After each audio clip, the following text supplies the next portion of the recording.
بسم اللہ الرحمن الرحیم۔ السلام علیکم ورحمۃ اللہ وبرکاتہ۔ عزیز طلباء، امید ہے کہ آپ خیریت سے ہوں گے۔ آج ہم قافیہ کا سبق نمبر 83 پڑھ رہے ہیں، جس کے اندر ہم کانا اور اس کے اخوات کی خبر کا بیان پڑھیں گے۔ چلتے ہیں اپنے سبق کی جانب۔ بسم اللہ الرحمن الرحیم۔ خبر کان و اخواتها هو المسند بعد دخولها مثل كان زید قائما وامره كامر خبر المبتدا ويتقدم معرفه وقد يحذف عامله في نحو الناس مجزيون بأعمالهم إن خيرا فخير وإن شرا فشر ويجوز في مثلها 4 أوجه ويجب الحذف في مثل أما أنت منطلقا انطلقت أي لأن كنت منطلقا۔ ترجمہ دیکھ لیں۔ خبر کانا و خواتها، منصوبات میں سے کانا اور اس کے اخوات کی خبر بھی ہے۔ هو المسند بعد دخولها، وہ ایسا اسم ہے جو ان کے داخل ہونے کے بعد مسند ہوتا ہے۔ مثل کانا زید قائما، جیسے کہ کانا زید قائما میں قائمہ، وامرہ کامر خبر المبتدا، اور اس کا معاملہ مبتدا کے خبر کے معاملے کی طرح ہے۔ وَيَتَقَدَّمُ معرفہ، اور معرفہ ہونے کی حالت میں کانا کی خبر مقدم ہو سکتی ہے۔ وَقَدْ يُحْذَفُ عَامِلُهُ فِي نَحْوِ النَّاسُ مَجْزِيُّونَ بِأَعْمَالِهِمْ إِنْ خَيْرًا فَخَيْرٌ وَإِنْ شَرًّا فَشَرٌ، اور کبھی اس کی خبر کے عامل کو حذف کر دیا جاتا ہے۔ الناس مجزیون باعمالہم ان خیرا فخیر وان شرا فشر جیسی ترکیب میں۔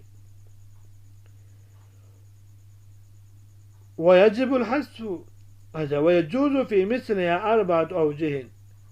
اور اس جیسی ترکیب میں 4 صورتیں ہیں جائز۔ ويجب الحذف في مثل أما أنت منطلقا انطلقت أي لأن كنت منطلقا، اور اس جیسی مثال کے اندر اما انت منطلقا انطلقت میں کانا کو حذف کرنا واجب ہے۔ آج کے درس کے اندر صرف 2 باتیں۔ پہلی بات، کانا اور اس کی اخوات کی خبر کی تعریف، اور دوسری بات، کانا کی خبر کے متعلق 4 اہم مسائل۔ خبر کانا و اخواتها هو المسند بعد دخولها، اس عبارت میں صاحب قافیہ رحمہ اللہ نے افعال ناقصہ کی خبر کی تعریف بیان فرمائی ہے کہ یہ وہ اسم ہے جو افعال ناقصہ کے داخل ہونے کے بعد مسند ہو، اور اگر کسی اور عامل کے دخول کے بعد وہ مسند ہو تو وہ اسی عامل کی خبر شمار ہوگی، لیکن اسے افعال ناقصہ کی خبر نہیں کہہ سکتے۔ جیسے کانا زید قائما میں قائما کانا کی خبر ہے اور مسند ہے، اس کی نسبت زید کی طرف کی گئی ہے اور یہ منصوب ہے۔ وَأَمْرُهُ كَأَمْرِ خَبْرِ الْمُبْتَدَى، یہاں سے صاحب قافیہ رحمہ اللہ افعال ناقصہ کی خبر کا معاملہ اپنی شرائط اور احکام اور مسائل میں مبتدا کی خبر کی طرح ہے۔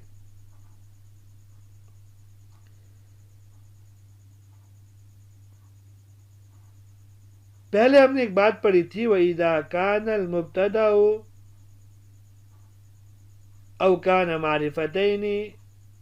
وجب تقدیم، یعنی اگر مبتدا و خبر دونوں معرفہ ہوں تو مبتدا کو مقدم رکھنا واجب ہے، خبر کو اس پر مقدم نہیں کیا جا سکتا ورنہ التباس کا خطرہ ہوگا کہ مبتدا کون سے اور خبر کون سی ہے۔ یہاں صاحب کتاب فرماتے ہیں وَيَتَقَدَّمُ مَعْرِفَةً، یعنی افعال ناقصہ کا اسم اور خبر دونوں معرفہ ہی کیوں نہ ہو، پھر بھی ان کی خبر کو اسم پر مقدم کرنا جائز ہے، شرط یہ ہے کہ اسم اور خبر دونوں کا یا کم از کم دونوں میں سے کسی ایک کا اعراب لفظی ہو تاکہ التباس لازم نہ آئے، جیسے کان القائم زیدن وکان المنطلق زید اور کان ھذا زید۔ یہاں ھذا اسم اشارہ معرفہ ہونے کے باوجود کانا کے اسم پر مقدم ہو گیا، اس لیے اعراب کے مختلف ہونے کی وجہ سے یہاں التباس کا کوئی خطرہ نہیں، لیکن جہاں دونوں پر اعراب معنوی ہو، یعنی اعراب بھی ظاہر نہ ہو اور کوئی قرینہ بھی نہ ہو جو اسمیت اور خبریت پر دلالت کرتے ہوں، تو صرف ایسے موقع پر خبر کو اسم پر مقدم نہیں کیا جائے گا ورنہ تو التباس کا خوف آئے گا، جیسے کان الفتى ھذا، وقد يحذف عامله في نحو الناس مجزيون بأعمالهم خيرا فخير وإن شرا فشر۔ یہاں سے صاحب کافیہ رحمہ اللہ دوسرا مسئلہ ذکر فرما رہے ہیں، وہ یہ کہ کبھی کبھی افعال ناقصہ کی خبر کا عامل یعنی فعل ناقص کو حذف بھی کر دیا جاتا ہے۔ اس مثال کے اندر الناس مجزیون بأعمالهم خیرا فخیر وإن شرا فشر، لیکن مثالوں میں آپ کو کانا نہیں نظر آتا، لیکن پھر بھی اس کا عمل ظاہر ہوا ہے، تو اس سے معلوم ہوا کہ فعل ناقص جہاں حذف کیا گیا ہے، اور اس کی اصل عبارت یوں ہے کہ الناس مجزیون بأعمالهم ان کان عملهم خیرا فجزاؤهم خیر وان کان عملهم شرا فجزاؤهم شر، یعنی تمام لوگوں کو اپنے اپنے اعمال کے حساب سے بدلہ دیا جائے گا، اگر ان کے اعمال اچھے نکل آئے تو بدلہ بھی اچھا ملے گا، اعمال برے نکلے تو بدلہ بھی برا ہوگا۔ یاد رہے یہاں عامل سے مراد تمام افعال ناقصہ نہیں ہے، بلکہ افعال ناقصہ میں سے صرف کانا مراد ہے، کیونکہ یہاں پر عامل کا حذف کرنا تخفیف کے لیے، اور تخفیف وہاں ہوتی ہے جہاں کوئی چیز کثرت سے استعمال ہو رہی ہو، اور ظاہر بات ہے کہ افعال ناقصہ میں سے صرف کانا کثرت سے استعمال ہوتا ہے، باقی جو اس کے اخوات ہیں وہ اگرچہ استعمال تو ہوتے ہیں لیکن کثرت سے استعمال نہیں ہوتے، جیسے سارا تینوں حذفہ، اس مثال میں سارا کو حذف کرنا جائز نہیں۔ لیکن یہ بات یاد رہے کہ اس خبر کے عامل یعنی کانا کو حذف تب کیا جائے گا جب کوئی قرینہ موجود ہو، جیسے اس مثال میں وہ کیا ہے کہ ان شرطیہ کے بعد کوئی اسم ہو اور اس کے بعد فا جزائیہ ہو، اس کے بعد بھی کوئی دوسرا اسم ہو تو وہاں کانا کو حذف کر دیا جاتا ہے، جیسے اس مثال میں ہے ان خیرن فخیر وان شرن فشر میں، یہاں دونوں جگہ قرینے کی وجہ سے کانا کو حذف کر دیا گیا ہے۔ قرینہ ان شرطیہ کا اسم پہ داخل ہونا ہے جو اس کے حذف پر دلالت کر رہا ہے، کیونکہ ان شرطیہ فعل ہی پر داخل ہوتا ہے، اسم پر داخل نہیں ہوتا۔ وَيَجُوزُ فِي مِثْلِهَا، اور اس طرح کی مثالوں میں یعنی جن میں ان شرطیہ کے بعد کوئی اسم ہو، اس کے بعد فا جزائیہ ہو اور اس کے بعد کوئی دوسرا اسم ہو تو 4 صورتیں جائز ہیں۔ پہلی صورت کیا ہے؟ اسم کا نصب، کانا فعل ناقص محذوف کی خبر مانتے ہوئے، اور دوسرے کا رفع مبتدا محذوف کی خبر مانتے ہوئے، جیسے ان خیرن فخیرن، اس کی اصل ہے ان کان عملهم خیرن فجزاؤہم خیر، اور یہ صورت سب سے اقویٰ ہے کیونکہ اس میں دیگر صورتوں کی بنسبت کم حذف ماننا پڑتا ہے۔ دوسری صورت یہ ہے کہ دونوں اسموں کو نصب دیا جائے اور دونوں کو کانا فعل ناقص جو محذوف ہے اس کی خبر مانا جائے، جیسے ان خیرن فخیرن،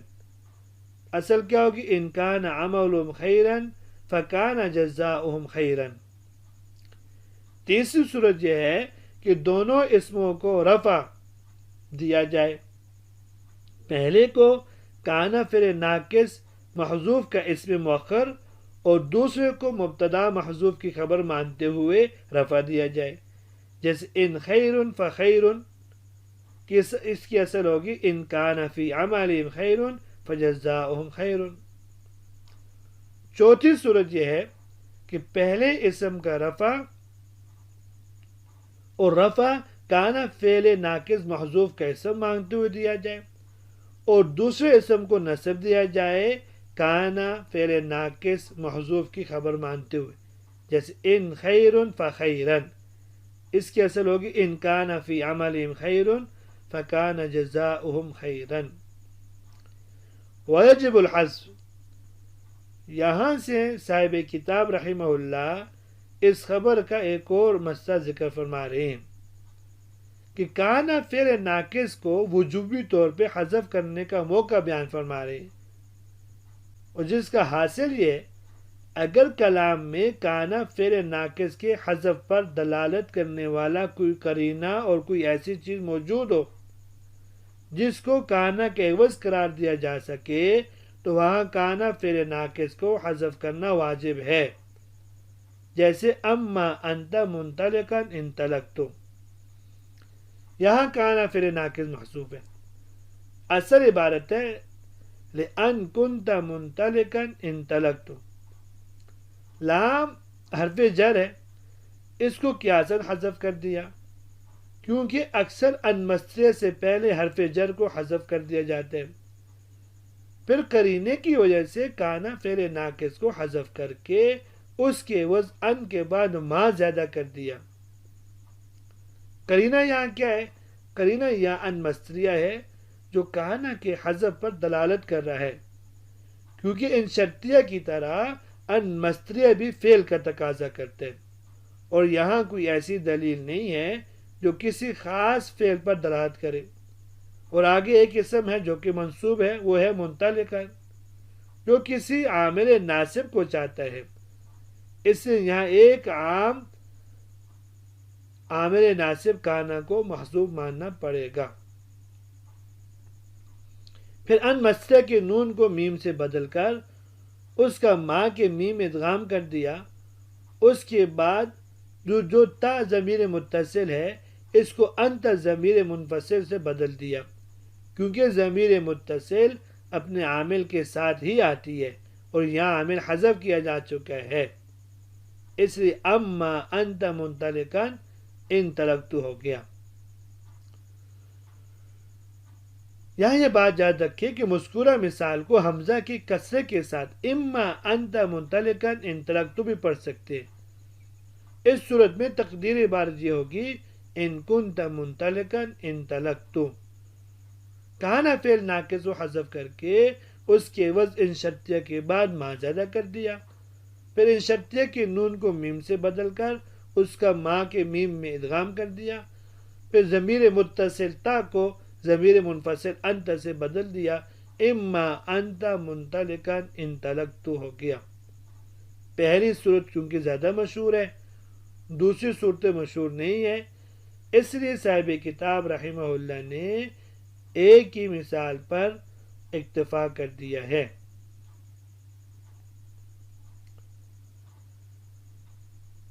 یہاں تک آج کا سبق تھا، امید ہے کہ آپ کو سمجھ میں آ گیا ہوگا۔ منصوبات کی 9ویں قسم تھی، کل انشاءاللہ 10ویں قسم کے ساتھ حاضر ہوتے ہیں، تب تک اجازت دیجیے۔ اللہ تبارک و تعالی ہم سب کا حامی و ناصر ہو۔ السلام علیکم ورحمۃ اللہ وبرکاتہ۔